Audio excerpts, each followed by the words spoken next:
Hello, I'm James Mills and you're watching Catex TV, broadcasting live from Princeton, New Jersey. Time is currently 11:30 a.m. in New York, 4:30 p.m. in London and 12:30 p.m. in Hamilton, Bermuda. And now to the main news. The United States will pump $250 billion into its banks today, following similar measures in Europe. But data showed the threat of recession has not been banished, even if a financial sector meltdown has. Major European economies showed signs of flagging output and falling business confidence, but smaller countries also suffered acutely. Iceland sought to save its economy on loan talks in Moscow, while the stock market plunged 76%. Under the Treasury plan, about half the total funds is likely to go to the top 9 US banks to get them lending to each other again. The Treasury will buy a stake in Bank of America, Wells Fargo, Citigroup, JP Morgan Chase, Goldman Sachs, Morgan Stanley, and Bank of New York Mellon Corp, said two sources speaking anonymously. Media reports said State Street Corp and Merrill Lynch would also receive a capital injection. The United Arab Emirates has more than doubled its emergency bank funding plan to 120 billion dirhams. It's approximately 32.67 billion US dollars. And that occurred today as Gulf Arab states stepped up moves to combat the global financial crisis. The UAE Prime Minister ordered the transfer of funds to the Finance Ministry to pump into its banking sector to protect against global volatility, state news agencies said, without giving details of the mechanism.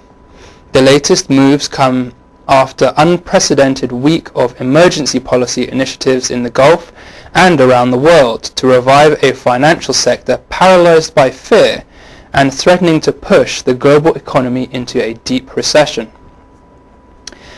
And in insurance news, XL Capital warned of a 1.7 billion US dollar third quarter loss, though it is thought that this is not driven by the investment woes that have been hurting many other insurance companies. Instead, XL said it expected red ink was driven by other one-time items, including a 1.4 billion US dollar in charges from unwinding its relationship with bond insurer Syncora Holdings in August. Meanwhile, earnings excluded items were projected slightly above analysts' views. In addition to the 1.4 billion US dollar charge for the Syncora deal, XL said its latest quarter results were hurt by net losses of $222.8 million related to Hurricanes Gustav and Ike, a $41.7 million charge for streamlining and reducing future run rate operating expenses, and a $22.5 million charge for senior note redemptions. Excluding net realized gains and losses, XL expects to report earnings of 40 cents a share, down from $3.13 a year earlier. And continuing with XL Capital announced today that the chairman of its board of directors, Brian O'Hara, involuntarily sold approximately 80% of his XL common shares on October the 9th in order to meet a margin loan call. Mr. O'Hara commented, "I regret that last Thursday I was forced to sell approximately 80% of my XL shares. I had pledged those shares as collateral to secure a personal loan used to fund purchases of XL shares in order to avoid the expiration of certain options. The forced sale was due to the drop in XL's share price last week. The sale in no way reflects a lack of confidence in XL's current and future prospects." Talks between Boeing and its machinist union collapsed on Monday, raising the possibility that a 6-week strike at its commercial aircraft facilities could extend through the end of the month. In a statement from International Association of Machinists and Aerospace Workers, union leaders said Boeing hasn't budged on its issues surrounding job security. It has become apparent that the long-term strategy of the Boeing company is to eliminate these IAM positions and replace the union workers with outside suppliers, said IAM District 751 President Tom Robolski. Boeing's 27,000 machinists have been striking since September the 6th. No one from Boeing was available for comment. Two huge wildfires, driven by strong Santa Ana winds, burned into neighborhoods near Los Angeles on Monday, forcing frantic evacuations on smoke and traffic-choked highways, destroying homes and causing at least 2 deaths.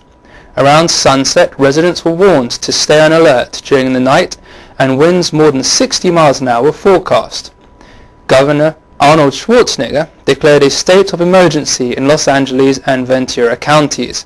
More than 1,000 firefighters and 9 water-dropping aircraft battled the 4,700-acre Merrick Fire at the northeast end of San Fernando Valley, and a 5,000-acre Cessanon Fire at the west end. Winds blew up to 45 miles an hour, with gusts reaching 70 miles an hour at midday. They are forecast to diminish in the evening before roaring over 60 miles an hour at 11 p.m. And continuing with wildfires, a second wildfire has broken out in the hills above Los Angeles' San Fernando Valley suburbs, prompting mandatory evacuations. Los Angeles County Fire Department Inspector Frank Garrido says the blaze is 5 acres but is growing quickly near Browns Canyon Road, a few miles north of Chatsworth. Garrido does not know what started the blaze shortly after 10:30 a.m. on Monday, a few miles west of the 3,700-acre bushfire that has been burning since early Sunday in the valley's northeast corner. Seismologists say a 5.1 magnitude earthquake has rattled the island of Evia north of Athens. And if we look at this map here, we'll see that is the orange square. Authorities on the island say there are no reports of injury or serious damage from the quake, which struck early Tuesday. The quake was felt in Greece's capital, Athens. The Geodynamic Institute of Athens says the undersea quake occurred at 5:06 a.m. Tuesday. That's local time.